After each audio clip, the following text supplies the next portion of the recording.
Hey guys, welcome to my channel. My name is Asif Iqbal और आज हम बात करने वाले हैं एक ऐसे टॉपिक पे जो कि बहुत ज़्यादा इंडिया में आज डिस्कस किया जा रहा है और ये है बेसिकली इंडिया 2047। तो इंडिया 2047 में क्या होने वाला है, क्या डॉक्यूमेंट रिलीज़ हुई हैं, इस पे क्या चर्चाएं चल रही हैं, कौन कौन लोग इसे बैक कर रहे हैं और इस डॉक्यूमेंट का एक डिटेल एनालिसिस है, सरकार क्या कर रही है इस चीज़ को टैकल करने के लिए।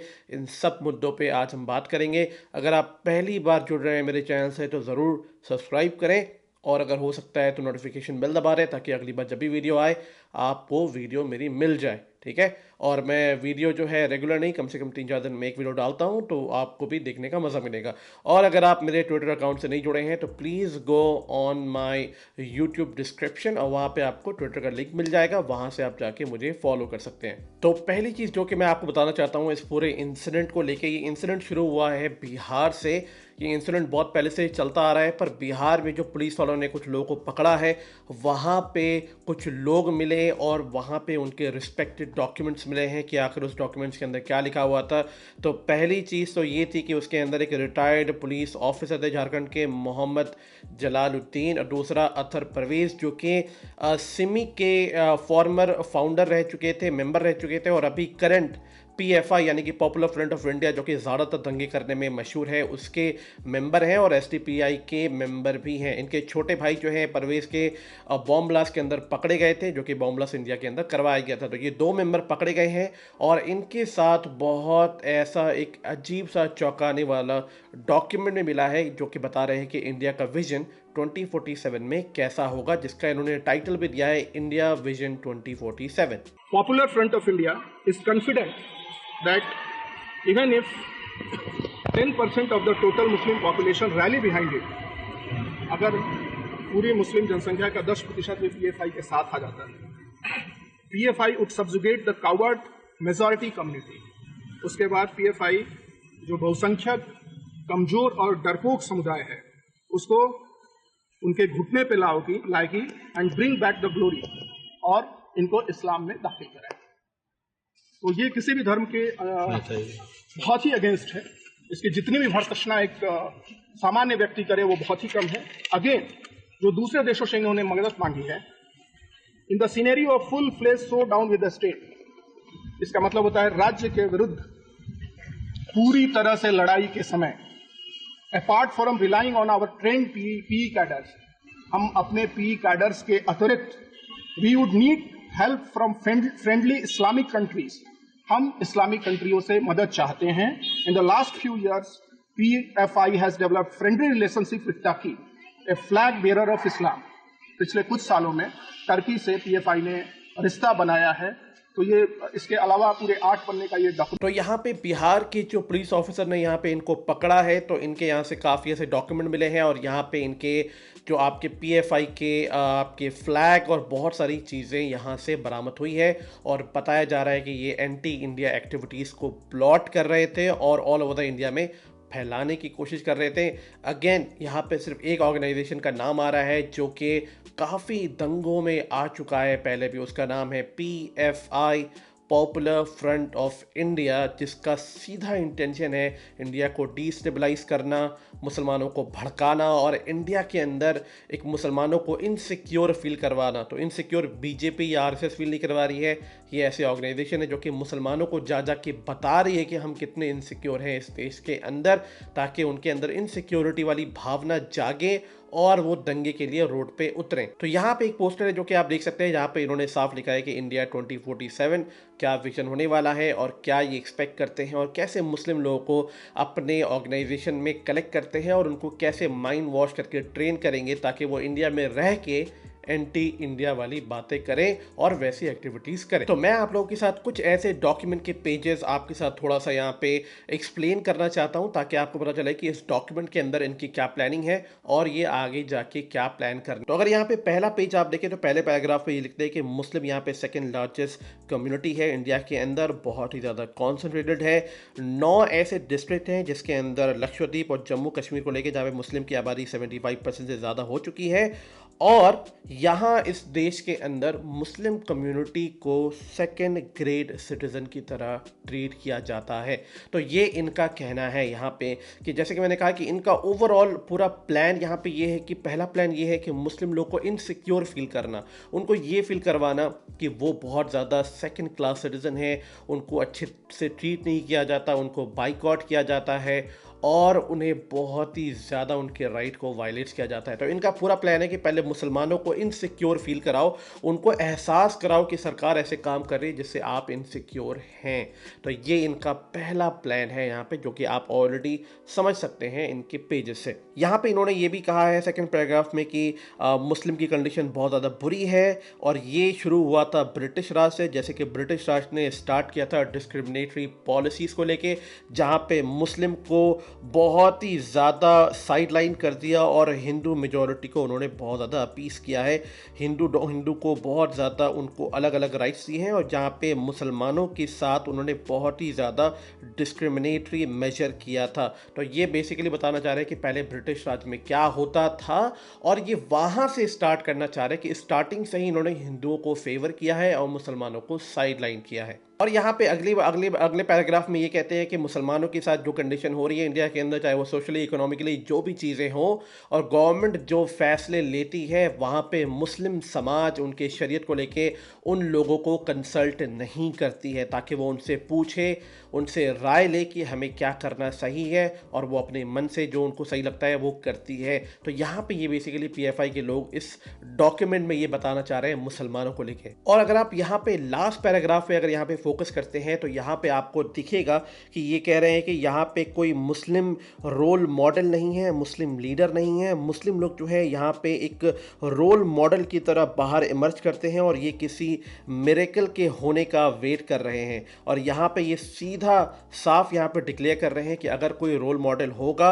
या कोई पॉपुलर होगा तो वहाँ से वो पॉपुलर फ्रंट ऑफ इंडिया ही एक ऐसी पार्टी है जो कि इमर्ज करेगा एक अच्छा रोल मॉडल देने के लिए। तो यहाँ पे मैं आपको बस यही समझाना चाह रहा हूँ कि ये कैसे अपनी पार्टी को बहुत ही ज़्यादा एम्पावर करने की कोशिश कर रहे हैं, कैसे, ताकि मुसलमानों को इनसिक्योर फील कराएं कि आपके राइट्स को वायलेट किया जा रहा है, आपको वो राइट्स नहीं दी जा रही है, आपको साइड किया जा रहा है, आपको लाइन पे अलग किया जा रहा है। अलग अलग चीज़ें करके हिंदू कैसे एम्पावर कर रहे हैं, इनको करके ये अपनी रोटी सेक रहे हैं। और यहाँ पे एट द एंड में ये कह रहे हैं कि हमारे मुस्लिम कम्युनिटी के अंदर कोई लीडर नहीं है, और अगर आपको कोई लीडर चाहिए तो वो लीडर आपको पीएफआई जैसा पार्टी ही दे सकता है। तो यहाँ पे आप इनकी पूरी मानसिकता या आइडियोलॉजी को समझ सकते हैं। मैं बस यही कहना चाहता हूँ अपने मुसलमान भाइयों और बहनों को कि अगर आपको लीडर देखना है तो मजहब के दीवारों से ऊपर उठ के लीडर को देखो। एक ऐसा लीडर, भले उसका मजहब कुछ भी हो, पर वो आपके देश के लिए काम कर सकता है, आपके देश को ऊपर लेके जा सकता है, जहाँ पे वो सबको रोजी रोटी, अच्छा मकान, घर, अच्छी जॉब दे सकता है। तो मैं वही कहूँगा कि अगर आपको लीडर चुनना है या आपको दोस्त चुनना है, मजहब की दीवारों से ऊपर उठ के देखो। यही इंसानियत है और यही हमारा हिंदुस्तान हमें सिखाता है। तो पीएफआई को बिल्कुल बाइकआउट करो। ये कोई भी ऐसी पार्टी जो हमारे देश के अंदर दीवार क्रिएट करे, इसे रुकना बहुत ज़रूरी है। अगर हम यहाँ पे इनके दूसरे पेज की बात करें तो यहाँ पे दूसरे पेज पे कह रहे हैं कि 2047 में कैसा होगा। ये कह रहे हैं कि 2047 तक पॉलिटिकल पावर जो है दोबारा हमारी मुस्लिम कम्युनिटी, यानी कि मुस्लिम कम्युनिटी जो समाज है, इनको वापस मिल जाएगी, जो कि इनसे अनजस्टली वापस ले लिया गया था ब्रिटिश राज के तहत। तो ये इनका पूरा प्लान है कि जो ब्रिटिश राज ने इनसे जो पावर छीन ली थी, इन्हें वापस मिल जाएगी बाई 2047। यहाँ पे ये कह रहे हैं कि 2047 तक इस्लामिक गवर्नमेंट वापस आ जाएगी इस दुनिया, यानी कि इस देश के अंदर, जिसे हम इंडिया कहते हैं। देखें, इंडिया एक ऐसा देश है, जो कि मेरा अपना फीडबैक है अपनी पर्सनल एज अ मुस्लिम होते हुए मैं कहना चाह रहा हूँ कि इंडिया एक ऐसा देश है कि जो किसी इस्लामी कानून या किसी हिंदू धर्म से या किसी चीज़ों से नहीं चलता। हमारा देश इंडियन कॉन्स्टिट्यूशन से चलता है और आगे चलेगा।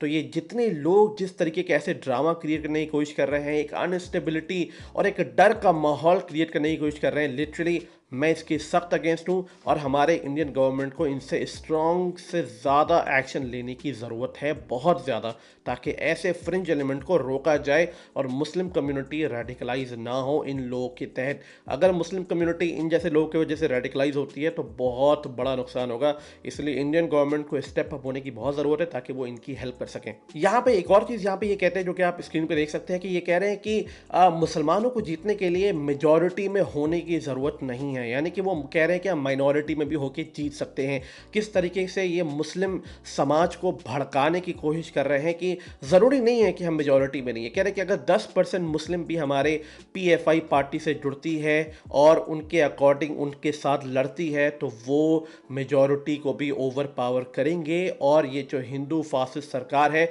इसको थ्रो आउट कर देंगे, ये इनका कहना है। मेरे अकॉर्डिंग ये बहुत ही ज़्यादा absurd बात है। पीएफआई का पूरा एजेंडा जो चलता है वो रिलीजन के नाम पे चलता है, मज़हब के नाम पे चलता है।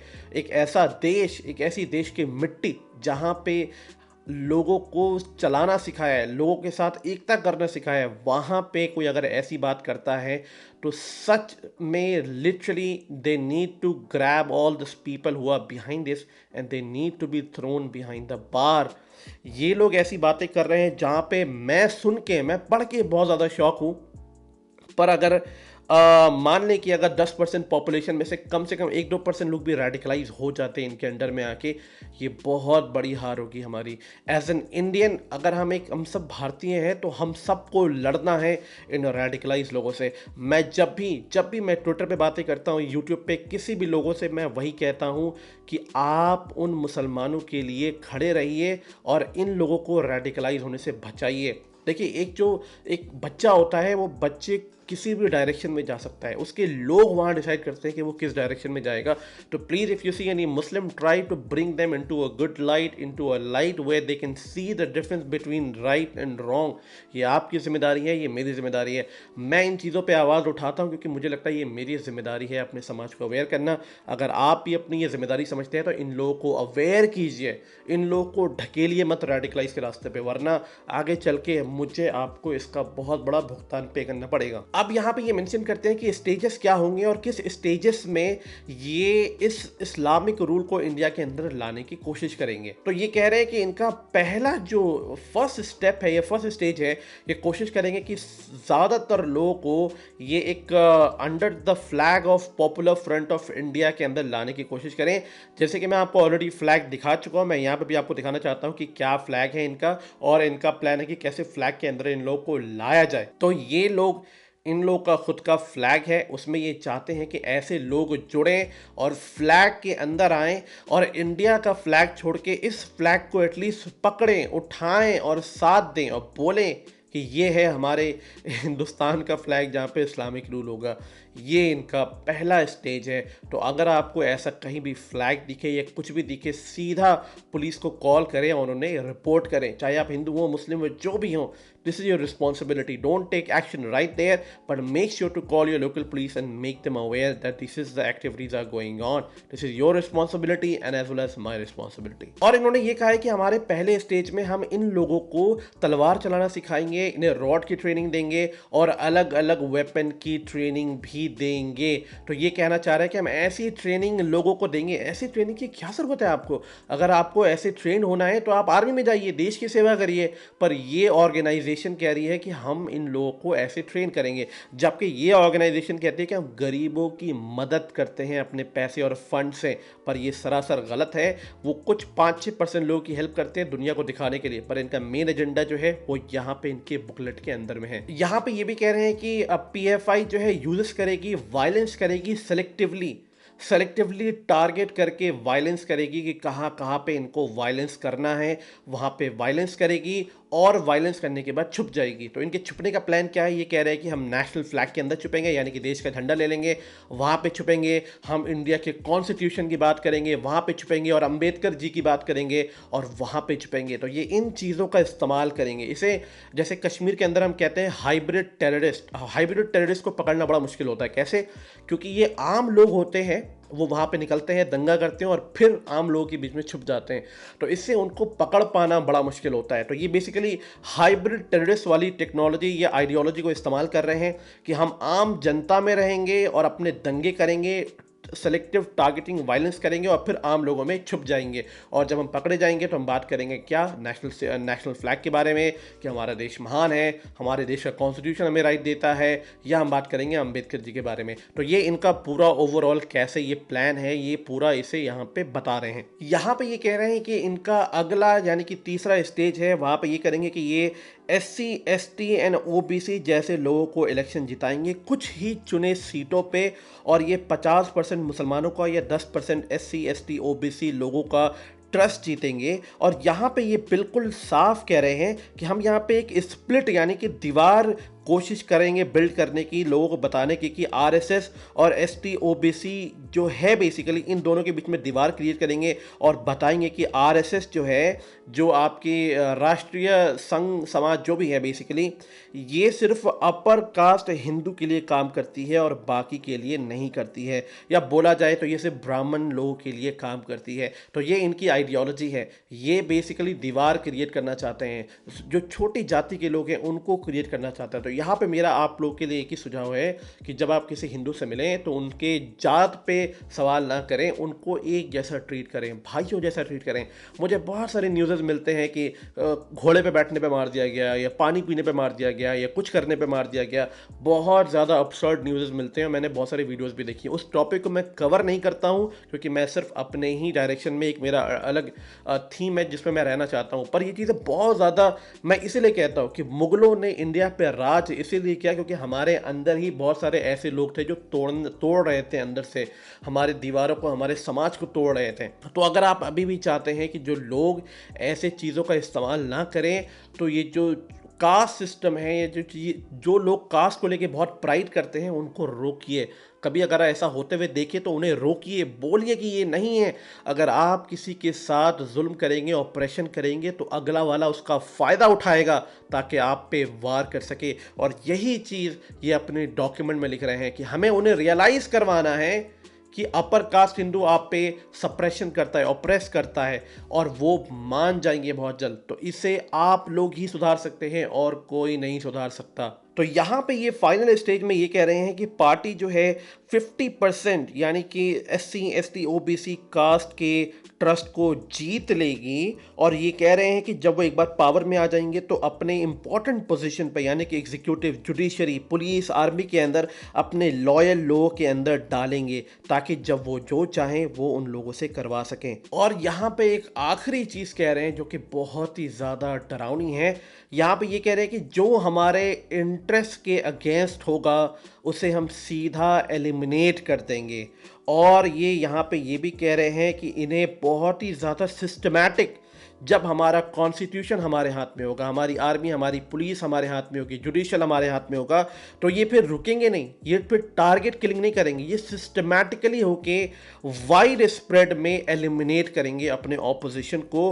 और वापस से जो इनका एक प्लान है इस्लामिक ग्लोरी वापस लाने का, ये पूरा होगा। ये बहुत ही ज़्यादा अब्सर्ड है क्योंकि मैं एक ऐसे देश में बड़ा हुआ हूँ जहाँ पे हम सब भाईचारे की बात करते हैं, साथ में रहने की बात करते हैं। तो मैं तो ऐसा होने नहीं दूंगा, आप भी लोग ऐसा होने ना दें। जो लोग आपको मिले रेडिकलाइज लोग हैं, सीधा आप पुलिस में उसे रिपोर्ट करें। ये आपकी भी जिम्मेदारी है और ये मेरी भी जिम्मेदारी है। दूसरी चीज़ ये भी है कि ये हमारी देश की मिट्टी है, देश की मिट्टी में हमने हर चीज़ सीखी है यहाँ से। तो हम सब की जिम्मेदारी है कि इस मिट्टी को कुछ ऐसा दे के जाएँ ताकि हमारे आने वाले जो बच्चे हैं वो एक अच्छे देश में रह सकें और अच्छे देश में बड़े हो सकें। तो ये सारी चीज़ें, ये इनका स्टेजेस थे कि कैसे कैसे करके ये लोगों को भड़काएंगे और अपनी तरफ लाएंगे। तो जैसा कि मैंने आपको पहले बताया था कि इनका पूरा प्लान होने वाला है मुसलमानों को इनसिक्योर फील करना। कैसे मुसलमान इनसिक्योर है, कैसे उसके राइट्स नहीं मिल रहे हैं, कैसे वो पढ़ नहीं पा रहे हैं, कैसे उनको समाज में अलग किया जा रहा है, जबकि बिल्कुल सरासर गलत है। मेरे सारे जानने वाले लोग पढ़ते हैं, उनके सारे दोस्त हैं, सब मिलजुल के रहते हैं, खाते हैं पीते हैं, अच्छी नौकरी है, सब है उनके पास। ये झूठ फैलाया जा रहा है और ये झूठ फैला के इन लोगों को रेडिकलाइज करने की कोशिश कर रहे हैं। तो ये इनका पूरा प्लान है। और अगला प्लान ये यहाँ पे नहीं रुकेंगे, यहाँ पे हिंदू में जो ST SC OBC लोग हैं उनको कलेक्ट करने की कोशिश कर रहे हैं, जो कि सरासर गलत है। इसीलिए ये हमारी जिम्मेदारी है कि हम उन लोग को साथ पकड़ के लेके चलें, डिस्क्रिमिनेशन ख़त्म हो हमारे देश से। हमारे लिए सब समान है और सब बराबर है, सब भारतीय हैं।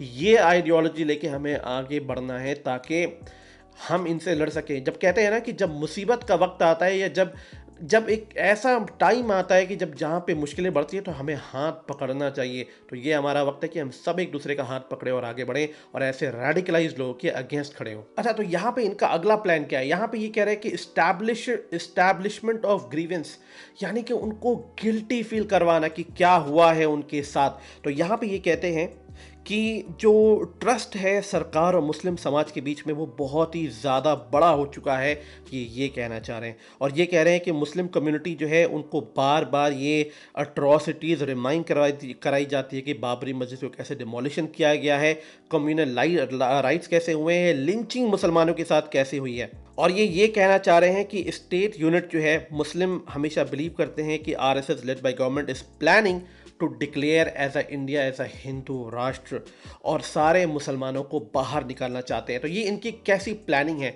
कि मुसलमानों को फील कराओ कि हिंदू राष्ट्र बनने वाला है और सारे मुसलमानों को बाहर निकाला जाएगा। जैसे कि आपने CA NRC के प्रोटेस्ट में देखा था। CA NRC बहुत ही ज़रूरी था हमारे देश के लिए। हर डेवलप कंट्री के अंदर एक सिटीज़न का एक अपना आइडेंटिफिकेशन प्रूफ होता है। हमारे देश में क्या है? क्या है हमारे देश में? सिटीजन आइडेंटिफिकेशन प्रूफ क्या है हमारे देश में? कुछ भी नहीं है। आधार कार्ड नहीं है। आधार कार्ड कोई भी बना सकता है। मैं इतने लोगों को जानता हूं जो बना सकते हैं 500-500 रुपए देके। आइडेंटिफिकेशन प्रूफ नहीं है हमारे देश के अंदर। होना चाहिए था, बहुत ज़रूरी था। सरकार ने इस पे स्टॉपेज लगा दी है।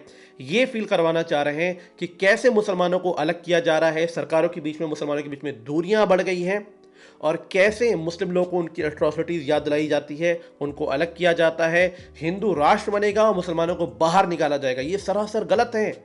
मोदी जी ने, अमित शाह ने ऑलरेडी कह चुके हैं ओपनली आके कि भाई किसी भी मुसलमानों को बाहर नहीं निकाला जाएगा। ये सारा काम PFI या AMIM या वैसी ऐसे अलग अलग पार्टी कर रही है। हमें इसके अगेंस्ट खड़े होना है और इन्हें बोलना है कि ये चीज़ गलत है। एंड आई होप कि सरकार इनके अगेंस्ट बहुत ही स्ट्रॉन्ग एक्शन ले रही होगी। तो यहाँ पे PFI क्या कह रही है? तो यहाँ पे PFI कह रही है कि PFI का एक एवरी हाउस स्ट्रैटेजी है, जहाँ पे PFI के लोग हर घर के अंदर एक ना एक बंदा होगा, जहाँ पे वो एक लोगों को एटलीस्ट ऑर्गेनाइजेशन के अंदर लाने की कोशिश करेंगे, एक लोगों को पार्टी के अंदर लाने की कोशिश करेंगे और अगर नहीं हुआ तो एक लोगों को अपने फ्रंटल में लाने की कोशिश करेंगे। और अगर ये भी पॉसिबल नहीं हुआ तो उनको एटलीस्ट अपने आर्टिकल या मैगजीन को पढ़ने की कोशिश करेंगे कि ताकि वो पढ़ें ऐसे आर्टिकल को।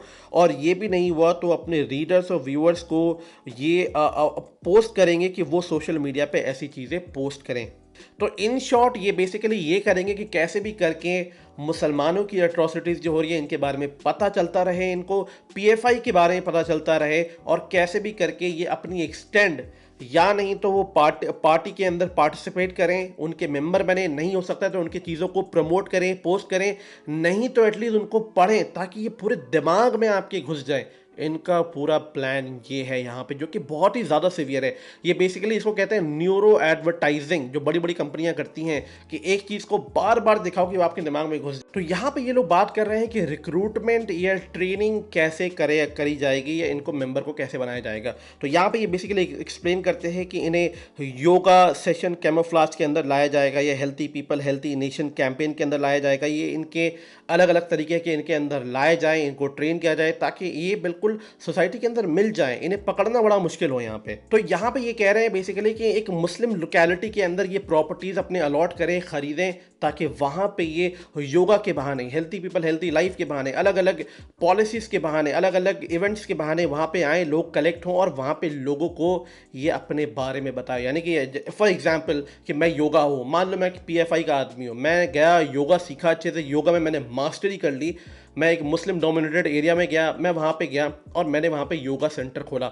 लोग आएंगे, योगा सीखेंगे, लोग को रहेगा बहुत अच्छा काम हो रहा है। फिर योगा खत्म होने के बाद मैं अपनी आइडियोलॉजी एक्सप्लेन करूँगा वहाँ पे, जो पीएफआई की है। वहाँ पे 100 में से 2 लोग अगर मेरे पास आ जाएंगे तो ऐसे कर करके ये लोग कलेक्ट करेंगे। तो इनका प्लान बहुत ज़्यादा डीप रूटेड है, यहाँ पे ये बताना चाह रहे हैं बेसिकली। यहाँ पे अगर आप एक चीज़ नोटिस करें, यहाँ पे ये कह रहे हैं कि हम आरएसएस या हिंदू लीडर के लोकेशन या उनके ऑफिसेस, उनके घर, उसका लोकेशन हम नोट डाउन करेंगे ताकि जब भी शो डाउन का टाइम आए या उन्हें ट्रैक करने का टाइम आए तो हमें सारी डिटेल हमारे पास हो। ये बहुत ज़्यादा टेरिफाइंग है कि यानी कि घर ढूंढ ढूंढ के या ऑफिसेस ढूंढ ढूंढ के अटैक करना, that is so much, very much terrifying to even think about कि how they were planning and how they are still planning. Just because हमारे हाथ में डॉक्यूमेंट है इसका मतलब ये नहीं कि हमने उन्हें पकड़ लिया है। हमारे पास डॉक्यूमेंट लगे हैं। वो कौन लोग हैं, कितने लोग संघ में हैं, कितने लोग पार्टी में, पता भी नहीं है हमें। और यहाँ पे आखिरी में ये कह रहे हैं कि एक्सटर्नल हेल्प, यानी कि जो एक्सटर्नल हेल्प कैसे होगी, यानी कि हम अपने काम करेंगे, हमारे काम में बहुत बार मुश्किलें भी आएंगी और उन मुश्किलों के बीच में कोई हमें हो सकता है कि हम ना कर पाएँ, तो हमें एक्सटर्नल हेल्प कंट्री से चाहिए होगी। वो हमारा टर्की करेगा, यानी कि टर्की हमारा दोस्त बनेगा, ये यहाँ पे सीधा कह रहे हैं। तो ये इतनी बड़ी चीज़ें ये लोग प्लान कर रहे हैं। मैं आपको पहले ही बोल चुका हूँ कि ये लोग सिर्फ इनके डॉक्यूमेंट मिले हैं, 3-4 लोग पकड़े गए हैं, वरना ज़्यादातर लोग अभी भी बाहर हैं और अपनी प्लानिंग को कंटिन्यू कर रहे हैं। मैं अपना फीडबैक आप लोग को देना चाहता हूँ। मैं बस आप लोग को यही समझाना चाहता हूँ कि इस चीज़ को समझिए। हमारे देश की खूबसूरती हमारी डाइवर्सिटी है, हमारे लोग हैं। हम उन्हें हिंदू नहीं कहते, हम उनको उनके नाम से बुलाते हैं। वो हमें मुसलमान नहीं कहते, हमारे नाम से बुलाते हैं। हम सब की एक पहचान है कि हम सब भारतीय हैं, हम सब इंडियन हैं। मैं आप सब लोगों से, मुसलमान भाइयों बहनों से कहता हूं कि इन रेडिकलाइजेशन से दूर रहिए। इसमें आपकी भलाई है, वरना ये रेडिकलाइजेशन पहले उन लोगों को खाएगा, फिर बाद में ये आपको खाएगा, ये आपकी आज़ादी को छीन लेगा। अपने मैं बाकी भाइयों से कहना चाहता हूँ, हिंदू सिख जितने लोग हैं, कि आप ऐसे लोगों को रोकिए। अगर आपको ऐसे रेडिकलाइज लोग दिख रहे हैं तो आप उन्हें रोकिए, उनके लिए सहारा बनिए, उनको उन चीज़ से हटाइए। और अगर वो रेडिकलाइजेशन की सारी सीमा पार कर चुके हैं तो पुलिस में रिपोर्ट करिए, पुलिस को बताइए कि पीएफआई जैसे फ्लैग हमने देखे हैं, ऐसे योगा सेशन हमने देखे हैं, अलग अलग चीज़ें देखी हैं, इन सब की हेल्प आप भी कीजिए। तो मैं सारे लोगों से यही कहना चाहता हूँ। दूसरी चीज़ मैं ये कहना चाहता हूँ कि हमारी सरकारों को मदरसों में, क्रिश्चियन चर्चेज़ में, अलग अलग जगह कैमरा डालना पड़ेगा। आप उन्हें रेगुलेट करो। मैं पहले बोल चुका हूँ 1000 बार कि आपको कैमरा लगा के इन्हें रेगुलेट करना बहुत ज़्यादा ज़रूरी है। आप देखिए कि क्या पढ़ाया जा रहा है। मदरसा मॉडर्नाइज सरकार कर रही है हमारी बीजेपी सरकार, हमारी तो नहीं है, देश की सरकार है तो हमारी हुई।